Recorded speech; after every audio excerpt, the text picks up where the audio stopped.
اعوذ باللہ من الشیطان الرجیم بسم اللہ الرحمن الرحیم الحمد للہ رب العالمین۔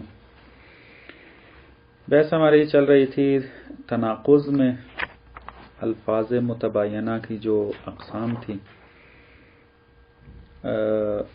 تقابل میں، تقابل کی پھر مختلف اقسام بیان کی تھی، 4 اقسام تھی کہ جو پچھلے درس میں وضاحت کر دی تھی۔ تقابل تضاد تک آخری جو توضیح دی تھی وہ تقابل تضاد کے بارے میں تھا کہ تقابل تضاد 2 امر وجودی میں پایا جاتا ہے، ایسے 2 امر وجودی کہ جن میں سے ایک کا تصور دوسرے کے ساتھ وابستہ نہیں ہوتا، اور ان دونوں کے درمیان غایت خلاف پایا جاتا ہے، یعنی شدید اختلاف و جدائی پائی جاتی ہے، نہایت اختلاف، نہایت جدائی پائی جاتی ہے، یعنی اس سے آگے کوئی نقطہ نہیں ہے اختلاف کا۔ یعنی جیسے مثال دی تھی گرما اور سرما، سردی اپنے آخری درجے پہ، گرمی اپنے آخری درجے پہ، سیاہی سفیدی تھی۔ جو تذکر دینا تھا وہ یہ تھا کہ تضاد ہمیشہ صفت کے درمیان پایا جاتا ہے، یعنی صفات آپس میں متضاد ہوتی ہیں، ذات نہیں۔ مثلا انسان اور پتھر یہ دونوں ذاتی اعتبار سے مختلف تو ہیں، لیکن ہم یہ نہیں کہہ سکتے کہ انسان اور پتھر دونوں متضاد ہیں، یعنی ان کا رابطہ جو ہے وہ ضدین والا ہے، یہ نہیں ہم کہہ سکتے۔ ضدین کی تعبیر ہم صفات کے مورد میں استعمال کریں گے، جیسا کہ گرمی اور سردی، جیسا کہ سفیدی و سیاہی، جیسا کہ خوشی و غمی۔ صفات ہمیشہ جو ہیں وہ متضاد ہوتی ہیں۔ پس اوپر جو تعریف میں 2 امر وجودی کا ذکر ہوا ہے، ان 2 امر وجودی کی پھر تفسیر کیا ہو جائے گی؟ یعنی 2 امر وجودی کو جو صفات میں سے ہوں،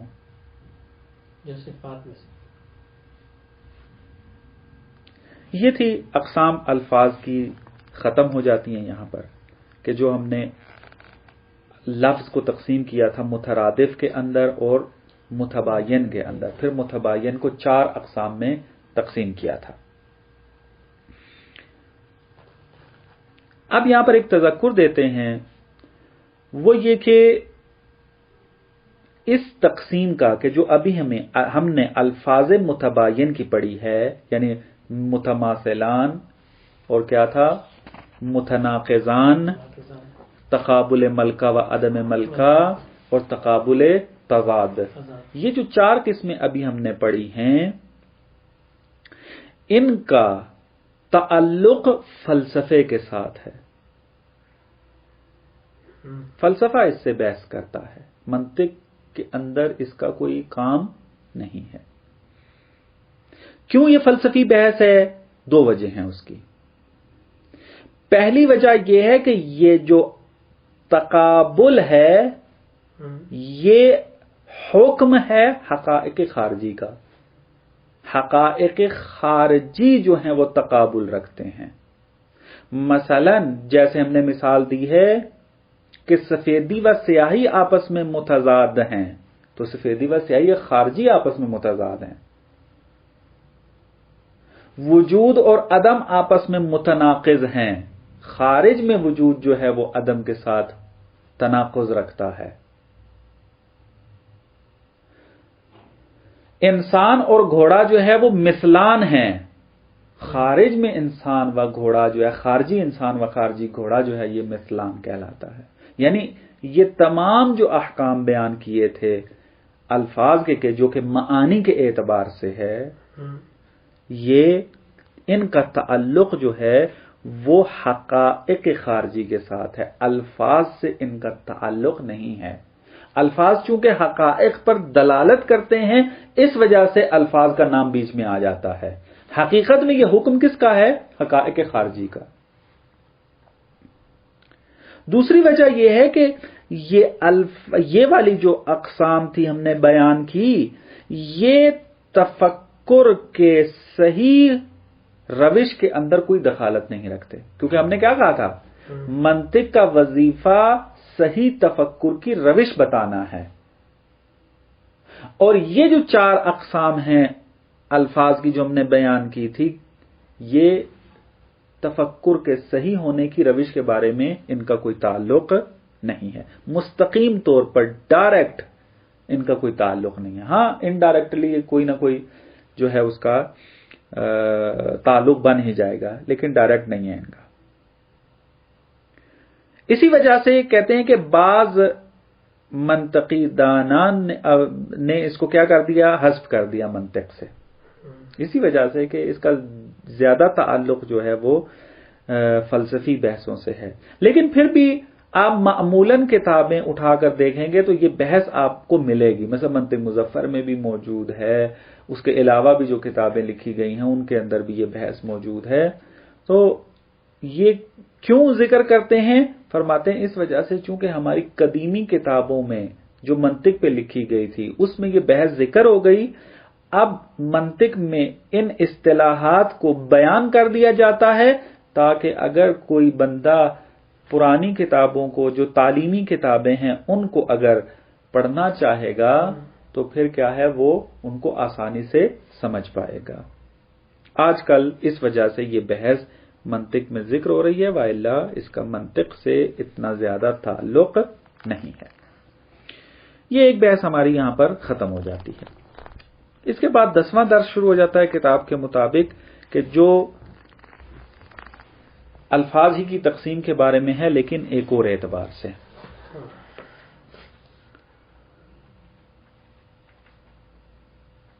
فرماتے ہیں کہ لفظ کو معنی کے واحد ہونے یا متعدد ہونے کے اعتبار سے مختلف اقسام میں تقسیم کیا جاتا ہے، یعنی ہے معنی کے اعتبار سے لیکن معنی کے واحد ہونے یا وحدت اور تعدد کو مد نظر رکھا جا رہا ہے، متعدد ہونے کو مد نظر رکھا جا رہا ہے۔ اس کی جو ہیں وہ مختلف صورتیں بنتی ہیں، اس کو ایک ایک کر کے بیان کرتے ہیں۔ فرماتے ہیں کہ لفظ واحد کو اگر دیکھا جائے تو مختلف صورتیں یوں بنتی ہیں اس کی۔ لفظ واحد یا تو معنی واحد رکھتا ہوگا یا متعدد معانی رکھتا ہوگا۔ اگر لفظ واحد معنی واحد رکھتا ہوگا تو اس کو کہتے ہیں لفظ مختص سواد کے ساتھ، جیسا کہ قلم، قلم کا ایک ہی لفظ ہے، ایک ہی معنی ہے۔ اگر لفظ واحد ہو اور اس کے معانی متعدد ہوں، اس کی پھر 2 صورتیں بنتی ہیں۔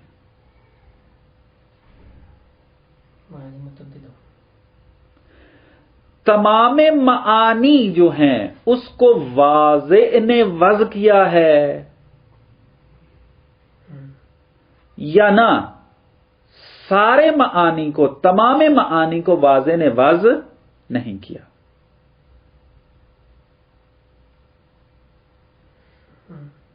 کیونکہ ہم نے کہا تھا کہ لفظ جو معنی پر دلالت کرتا ہے وہ قراردادی ہے، وضع کیا جاتا ہے باقاعدہ۔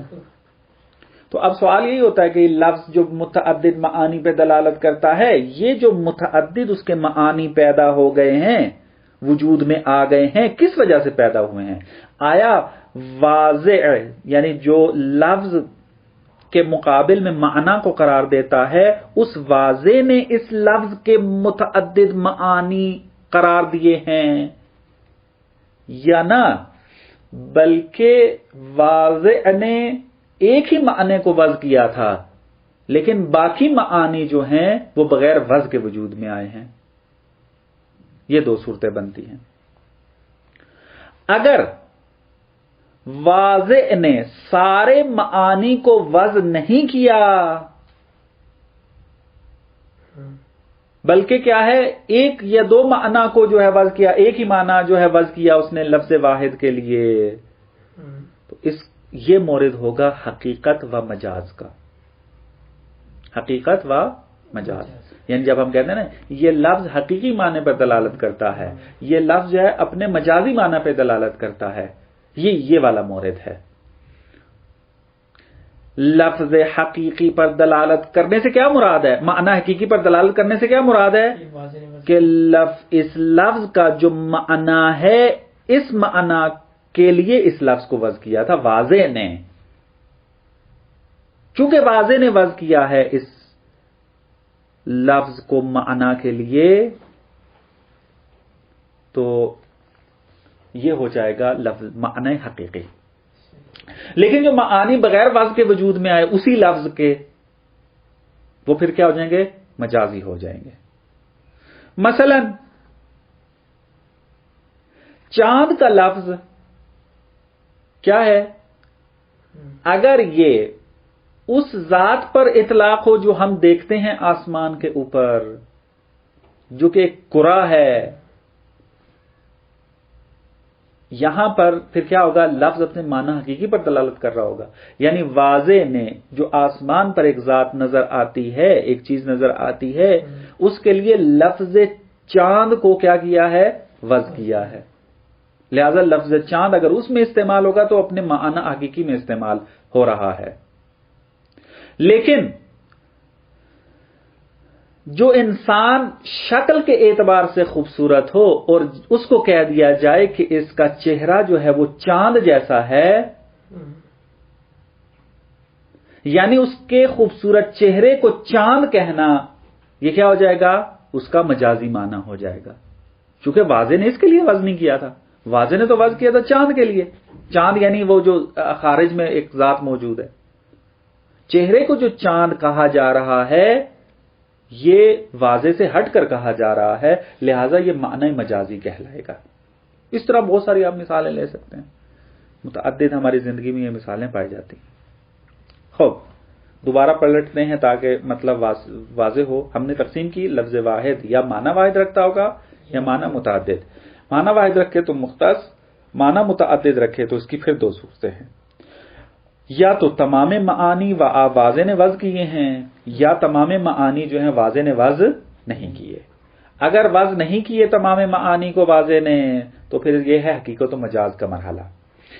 اب اگر تمام معانی کو واضح نے وضع کیا ہے، اس کی پھر آگے دو صورتیں بنتی ہیں.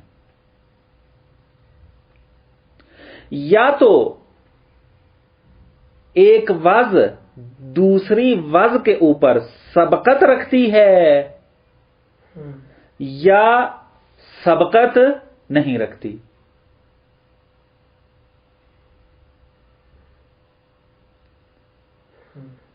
اگر واضح نے تمام معانی کو وضع کیا اور اس وضع میں ایک وضع دوسری وضع پر سبقت نہیں رکھتی، اس کو کہیں گے کہ یہ لفظ کیا ہے؟ مشترک ہے.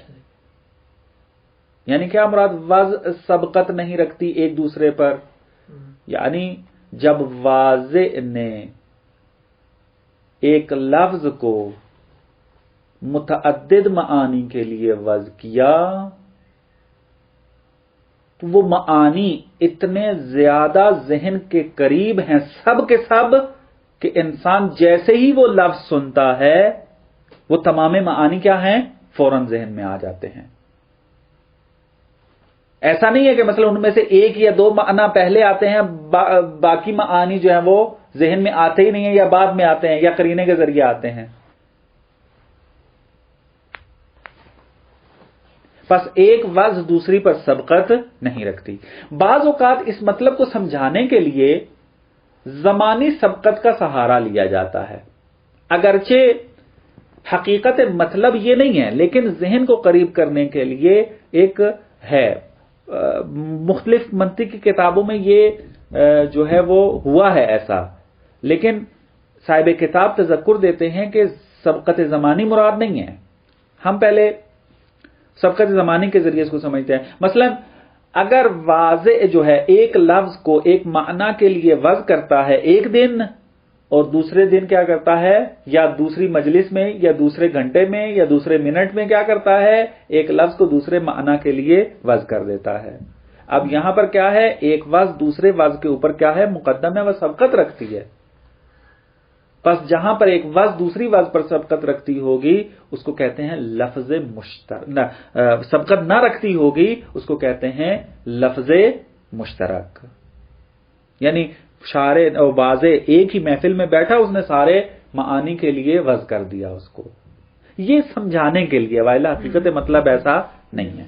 حقیقت مطلب کیا ہے؟ حقیقت مطلب یہی ہے جو اشارہ کیا ہے کہ اگر ایک لفظ سننے کے بعد تمام معانی جو ہیں وہ ذہن میں آتے ہیں اور انسان کا ذہن انس رکھتا ہے ان معانی کے ساتھ، اور اس انس رکھنے میں ایک دوسرے پر سبقت نہیں رکھتے معانی، تو پھر وہ ہو جائے گا لفظ مشترک.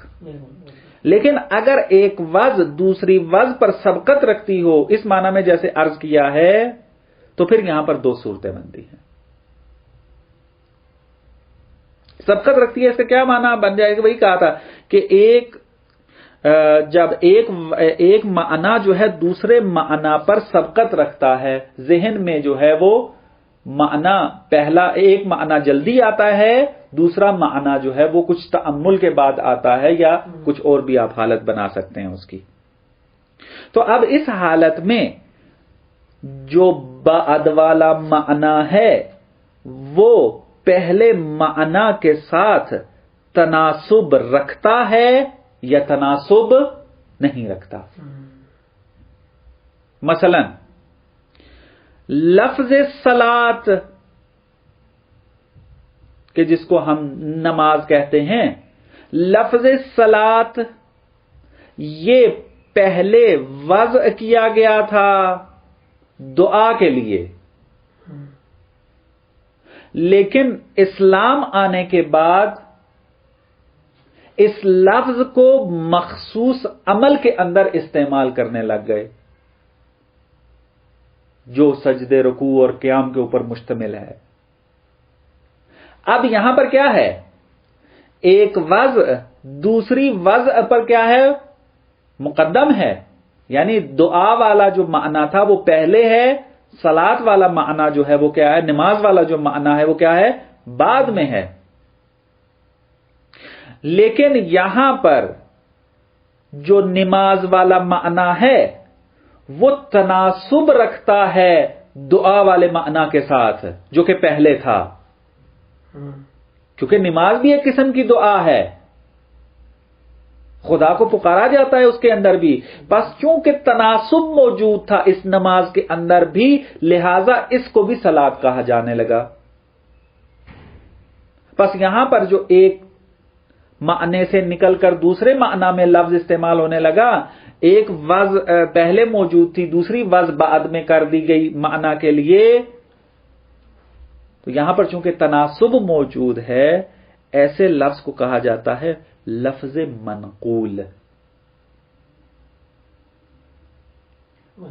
لفظ منقول کیا ہو جائے گا کہ ایک وضع دوسری وضع پر سبقت رکھتی ہے، لیکن لاحق والا معنی پہلے والے معنی کے ساتھ تناسب رکھتا ہے. دوسری کیا صورت بنتی تھی اس کی کہ معنی لاحق یعنی بعد والا معنی پہلے والے معنی کے ساتھ تناسب نہیں رکھتا.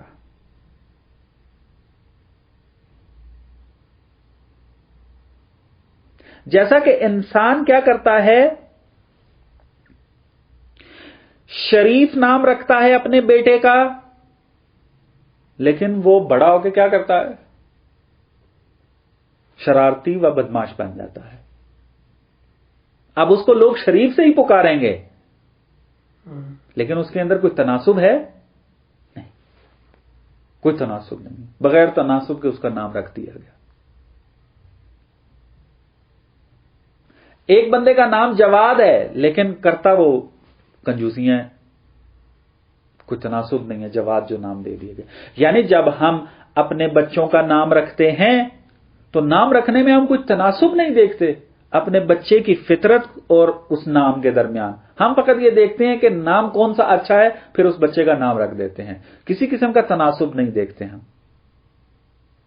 کہ جواد چونکہ سخی کے اوپر اطلاق ہوتا ہے، ہم اگر اپنے بچے کا نام رکھنا چاہتے ہیں تو بچہ اگر سخی ہے تو جواد رکھیں گے اس کا. نہ، اس قسم کا کوئی تناسب نہیں دیکھتے. جواد چونکہ ہمیں اچھا لگتا ہے، ہمارے امام کا نام ہے، بس رکھ دو اس کا. اب بعد میں بشک یہ کیا کرے، کنجوس نکل آئے. کوئی تناسب مد نظر نہیں ہوتا. بس ایسا لفظ کہ جس کے اندر معنی لاحق اور معنی سابق آپس میں تناسب نہ رکھتے ہوں، اس کو کہتے ہیں لفظ مرتجل. یعنی ہمارے جتنے بھی نام ہیں وہ سارے کیا ہیں؟ الفاظ مرتجل ہیں. چونکہ ہمارے معنی کے درمیان ہمارا نام جو ہے جب رکھا گیا ہماری ذات پر، ہر ذات کے لیے، تو یہ تناسب نہیں رکھتا تھا. جب وضع کیا گیا ہے اس وقت تناسب کو مد نظر نہیں رکھا گیا تھا. لیکن جب لفظ صلاۃ کو نماز کے لیے وضع کیا گیا تو اس وقت تناسب کو مد نظر رکھا گیا تھا. لہذا اس وجہ سے نماز کو صلاۃ کہا جانے لگا. بس جہاں پر تناسب ہے منقول، جہاں پر تناسب نہیں ہے وہاں پر کیا ہے؟ مرتجل ہے.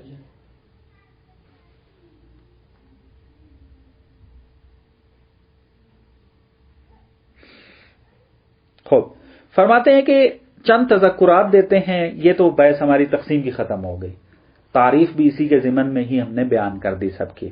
اب چند تذکرات دیتے ہیں کہ جو دقت طلب ہیں اور ان کا خیال رکھنا ہے ہم نے.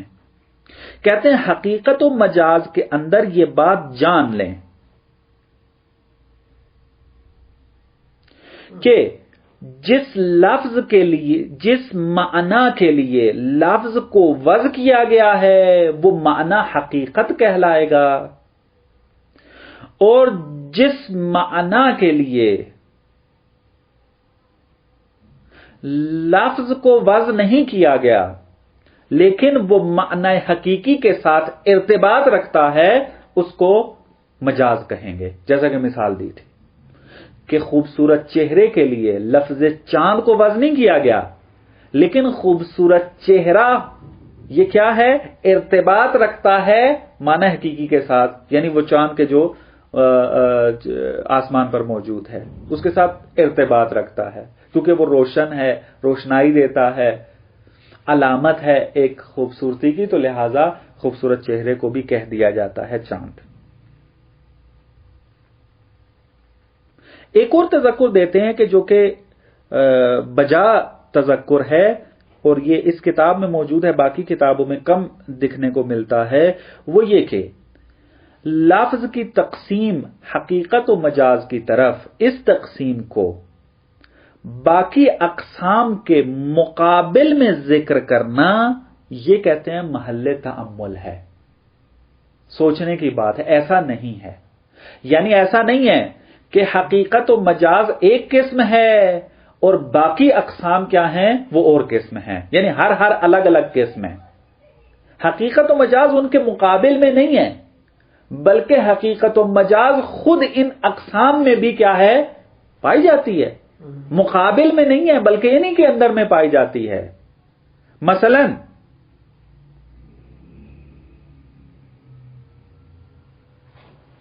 یہ جو لفظ مختص تھا، لفظ مختص کیا تھا کہ لفظ ایک ہے معنی بھی ایک ہے. تو اگر کوئی بندہ لفظ قلم کو مثلا بغیر وضع شدہ معنی میں استعمال کرنے لگ جائے تو یہاں بھی مجاز پیدا ہو جائے گا. حالانکہ ہم نے تقسیم میں کیا کیا ہے؟ مختص کو الگ قرار دیا ہے، اس کے مقابل میں حقیقت و مجاز کو قرار دیا ہے. حالانکہ ہم دیکھ رہے ہیں کہ اگر کوئی بندہ مختص کے مورد میں بھی لفظ کو اپنے معنی سے ہٹ کر کسی اور معنی میں استعمال کرنے لگ جائے تو وہاں بھی مجاز موجود ہوگا، کیونکہ مجاز کا معنی یہی ہے کہ لفظ کو ایسے معنی میں استعمال کرنا کہ جس معنی کے لیے لفظ کو واضح نہیں کیا گیا. اسی طریقے سے مشترک میں بھی ایسا ہی ہے، منقول میں بھی ایسا ہی ہے کہ لفظ صلاۃ کو وضع کیا گیا ہے نماز کے لیے دعا کی تناسب سے، لیکن اب لفظ صلاۃ کو نماز سے ہٹ کر استعمال کرنے لگ جائے کوئی انسان، مثلا درود کے لیے استعمال کرنے لگ جائے یا مثلا کسی اور کے لیے استعمال کرنے لگ جائے، تو یہ منقول بھی کیا بن جائے گا؟ مجاز بن جائے گا۔ یعنی لفظ منقول کیا تھا کہ لفظ کو معنی لاحق میں وضع کر دینا تناسب کی وجہ سے، تو یہ معنی حقیقی بن جائے گا، اور اگر اس کو ایسے معنی میں استعمال کریں جس کے لیے اس کو وضع نہیں کیا گیا تو وہ معنی مجازی ہو جائے گا، بس منقول کے مقابل میں نہیں ہے حقیقت و مجاز۔ اسی طریقے سے مرتجل ہے۔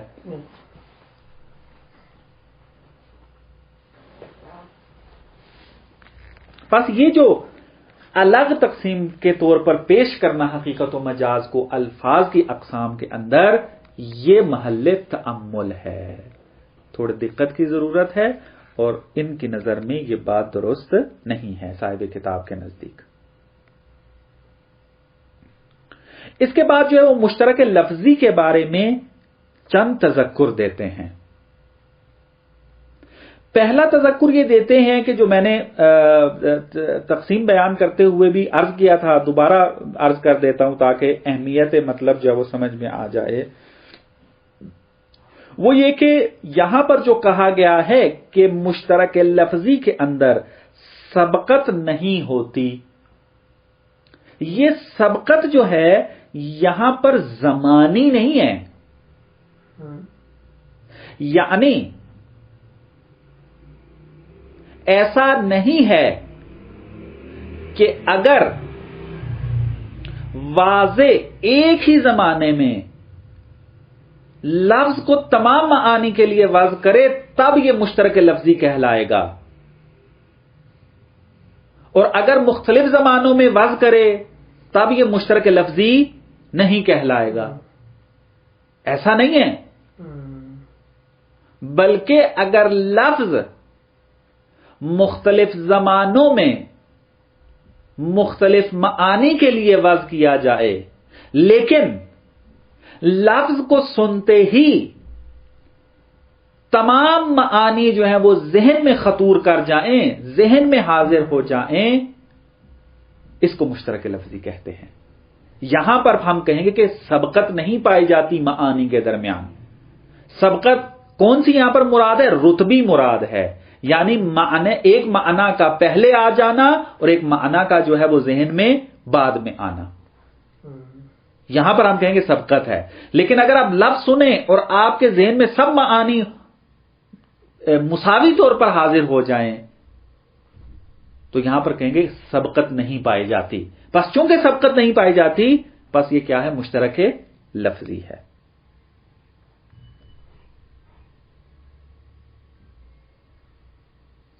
مثلا ہم کہتے ہیں کہ لفظ جو کیا ہے، فارسی میں لفظ مہر استعمال ہوتا ہے دو معانی کے درمیان، ایک سورج کے اندر بھی، محبت کے اندر بھی، اور تیسرا ایک معنی پایا جاتا ہے، یعنی سال شمسی کے 7ویں مہینے کو بھی مہر کہتے ہیں۔ ہم 7ویں مہینے کو کیا کہتے ہیں؟ جولائی۔ یہ اپنے شمسی مہینے کو کیا کہتے ہیں؟ مہر۔ بس ہمارے سامنے ایک لفظ ہے اور 3 معنی ہیں۔ فرماتے ہیں کہ ہمیں علم نہیں ہے کہ واضح نے ایک ہی زمانے میں بیٹھ کر ان 3 معانی کے لیے لفظ مہر کو وضع کیا ہو۔ جب ہمیں علم ہی نہیں ہے، اور اگر ہم ملاق کو سبقت زمانی قرار دے دیں تو پھر اس کا مطلب ہے کہ یہ مشترک لفظی نہیں ہونا چاہیے، کیونکہ ہمیں تو علم ہی نہیں ہے کہ اس نے ایک زمانے میں بیٹھ کر اس کو وضع کیا ہے یا مختلف زمانوں میں بیٹھ کر اس کو وضع کیا ہے۔ بات واضح؟ بالکل۔ بس اس کا یہاں سے ہم اس بات کی طرف پہنچتے ہیں کہ سبقت زمانی مد نظر نہیں ہے، زمانے کا آگے پیچھے ہونا جو ہے وہ مد نظر نہیں ہے، بلکہ سبقت رتبی کافی ہے، یعنی زمانے سے ہٹ کر جو سبقت پائی جاتی ہے، جو کہ مرتبے یا رتبے میں پایا جاتا ہے. یعنی جیسا کہ عرض کیا کہ اگر لفظ سنا جائے اور تینوں معنی ذہن میں آ جائیں فوراً تو یہ مشترک لفظی کہلائے گا.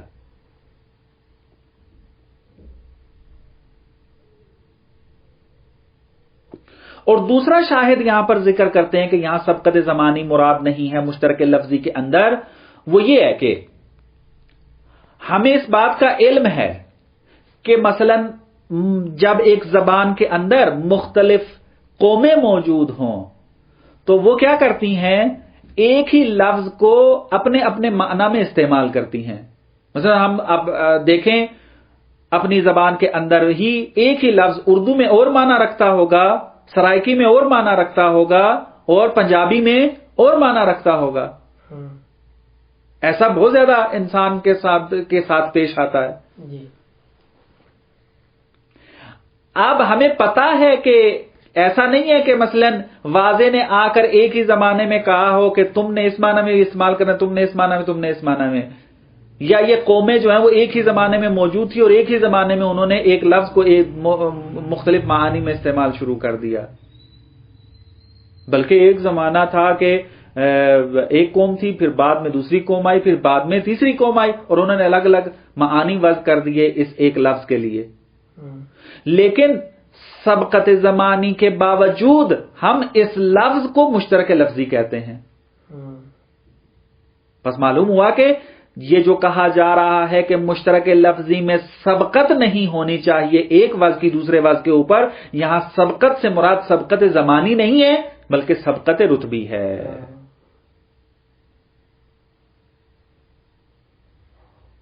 دوسرا ایک جو تذکر یہاں پر دیتے ہیں مشترک لفظی کے بارے میں، وہ یہ کہ مشترک لفظی ادبیات کے اندر تو اہم کردار ادا کرتا ہے، شعراء کے لیے بہت اچھا کردار ادا کرتا ہے، لیکن علوم میں اور خصوصاً فلسفے کے اندر یہ کیا ہے، خطرے کا سبب بنتا ہے، غلط فہمی کا سبب بنتا ہے.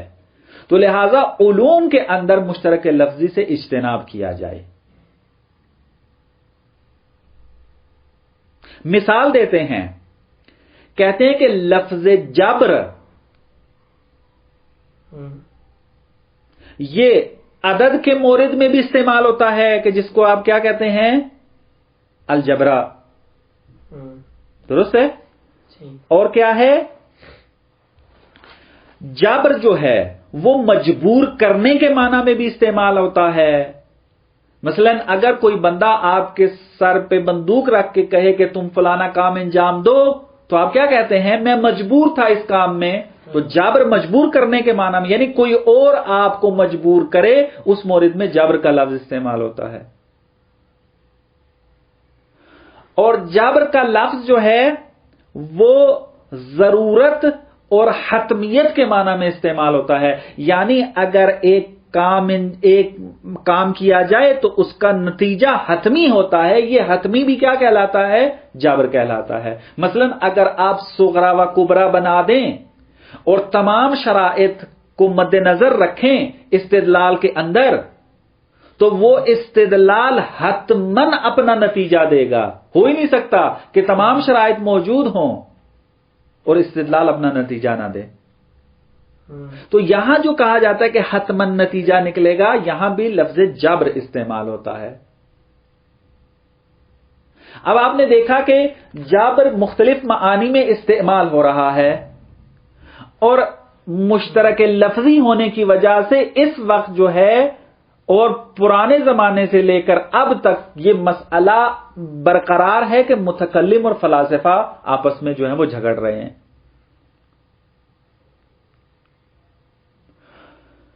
فلاسفہ جو ہیں وہ قانون علیت کے قائل ہیں، اور قانون علیت کے اندر حتمیت پائی جاتی ہے، اور فلاسفہ قائل ہیں کہ خدا جو ہے وہ علت ہے اس کائنات کی، اور علت تامہ ہے اس کائنات کی. تو جو چیز علت تامہ ہو تو یہ قانون موجود ہے کہ جہاں بھی علت ہو حتماً وہاں پر کیا ہوتا ہے، معلول ہوتا ہے. تو یہاں سے وہ کہتے ہیں کہ پس چونکہ خدا علت ہے، جب سے خدا ہے جہان بھی ہے. ایسا نہیں ہو سکتا کہ خدا تو ہو لیکن اس کا معلول نہ ہو. متکلم میدان میں آتے کہتے ہیں کہ تم تو بھائی خدا کو مجبور قرار دے رہے ہو. کیوں؟ کیونکہ اگر علت ہے تو معلول کا ہونا تو حتمی ہے. تو جب معلول کا ہونا حتمی ہے اس کا مطلب ہے خدا مجبور ہے مخلوقات کو خلق کرنے کے لیے، چونکہ علت ہے. پس چونکہ خدا مجبور ہو جاتا ہے معلول کو خلق کرنے میں، پس تم کیا ہو؟ کافر ہو مثلا، کیونکہ خدا کو تم مجبور مانتے ہو. تم توحید کے قائل نہیں ہو، تم غلط توحید کی ترویج کر رہے ہو. حالانکہ اگر دقت کی جائے تو جو چیز نقص رکھتی ہے خدا کے لیے وہ اس وقت ہے کہ جب ہم خدا کو مجبور اس معنی میں مانیں کہ کوئی اور آ کر خدا کے لیے تکلیف تعین کرے، خدا کو مجبور کرے کہ تو یہ کام کر. لیکن اگر خدا کی اپنی ہی ذات اس بات کا تقاضا کرے کہ میں جب سے ہوں مخلوقات میرے ساتھ ہو، اس کو جبر نہیں کہتے. جبر بے معنی ہے مجبور کرنا کسی اور کا.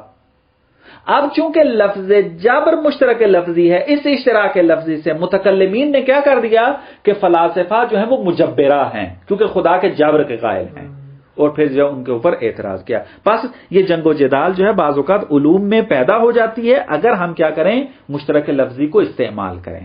تو لہٰذا کوشش ہماری یہ ہونی چاہیے کہ ہم مشترک لفظی کو استعمال نہ کریں، اور اگر استعمال کرنا ہو تو پھر قرینہ جو ہے وہ لازمی ذکر کریں، بغیر قرینے کے ذکر کرنا جائز نہیں ہے. اس کے بعد بھی کچھ تذکرات باقی ہیں ابھی مرتجل کے بارے میں، منقول کے بارے میں.